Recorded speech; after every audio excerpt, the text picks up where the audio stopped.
I don't think I've ever answered anybody who's giving me these kinds of questions because I have no idea what to say. Hey there, beautiful faces! Let's just get right into the subject. The most asked question I get is something along the lines of, "Hi, I'm going to Denmark. Is there anything I need to know before going? How am I supposed to behave in Denmark? Please give me some tips on how to survive in Denmark. How do I interact with people in Denmark?" And so on. Many guys even ask for advice on how to score with Danish women. And to be completely honest with you all, those kind of questions always leaves me a bit speechless. Because Danish people, we're not tigers. You don't need to act a certain way around us to avoid sudden death. I don't think you need to change yourself in order to be in this country. We already have so many other nationalities living here. Sure, Scandinavian culture is said to be very introvert, and it actually is. But that's only when people don't go out to socialize. We do value our privacy when we are out running errands or are on our way to or home from school, work, etc. Those kinds of everyday situations. But the people in Denmark do in general have a very open-minded view upon people who are different. We're not that curious, but we like that you are here. We just don't take things too seriously.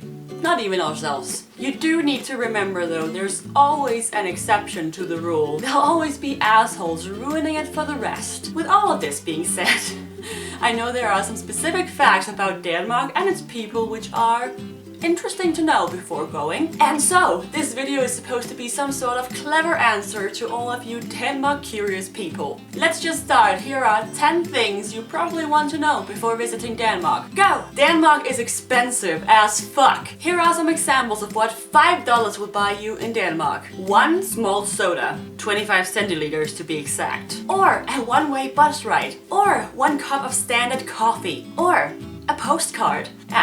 One postcard without stamps, or one single metro ride, or one Happy Meal at McDonald's, excluding ketchup. Sarcasm and dark humor lives here. If you don't like dead baby jokes or are the Sheldon Cooper of sarcasm, then you're going to have a hard time. Danish people are able to think that certain things and situations are absolutely horrible, but they can still laugh about it and make jokes.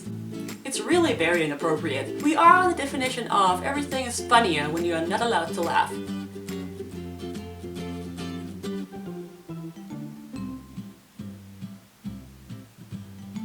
I'm so sorry. No, I'm not. I'm Danish. Equality fucking rules. In Danish culture, we value equality. If someone is different, let's say this person is handicapped, we still treat him as we would everybody else. Of course, this person needs help with certain things and he gets that, but personally, we would treat him as any other person. For example, if this person were to participate in a talent show, the Danish people would judge him on behalf of his talent. Danish people do not give pity points. And this may seem harsh or even rude to many foreigners, but that's just how we treat each other.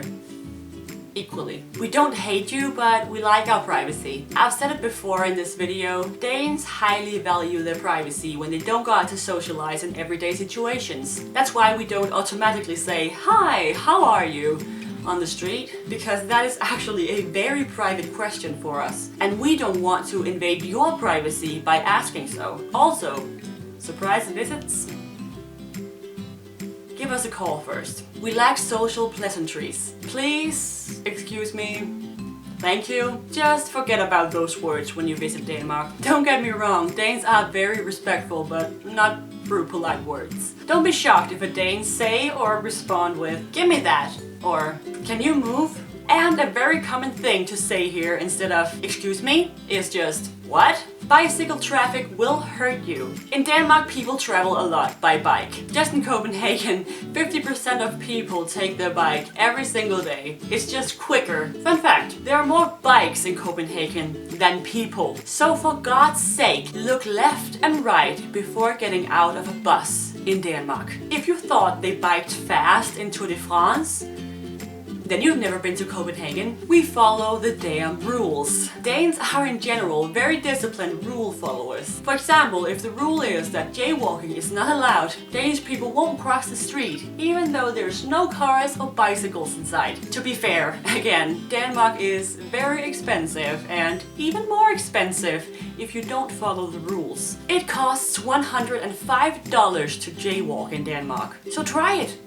I dare you. Danish dating culture is different. You don't go up to a random person you like and just ask him or her out on a date. Asking people out for dinner here is considered very romantic, like movie romantic, a whole other level of romance, and it's actually more common when you're already in a relationship with the person. You can try it, but I think it's kind of a 50-50 on who will like it and who will think it's just too personal. What normally happens is that you meet a person, let's say at a bar or at work, you talk for a bit, you get each other's numbers, then you text or chat for a bit, and then you figure out whether or not you want to meet up again. And if you want to meet up again, it most likely happens at one of your houses. It's also very common here to have sex before you know whether or not you want to get serious with the other person. Getting shit-faced is a standard. It's very common to see drunk 14-year-olds on the street on a Friday night. There's no age limit for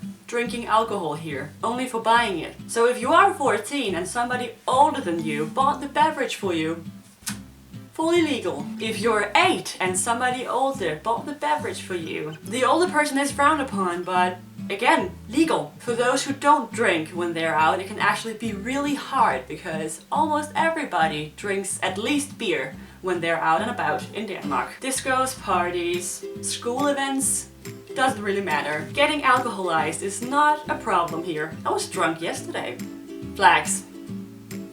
Flags everywhere. Dannebro, or the Danish flag, is a very common sight, and not just for showing our nationality. We actually decorate our houses or apartments in flags when we celebrate somebody's birthday. Even the cakes have flags. So if your neighbor has flags all over their driveway, you should probably go wish somebody happy birthday. So that was it for this video, guys. I hope this was helpful to some of you, and if not, I hope you just enjoyed watching. Please let me know what you want to see from me next, and until then, leave a thumbs up if you liked it, subscribe to me if you want more, because I really hope to see your beautiful face in my next video. Bye!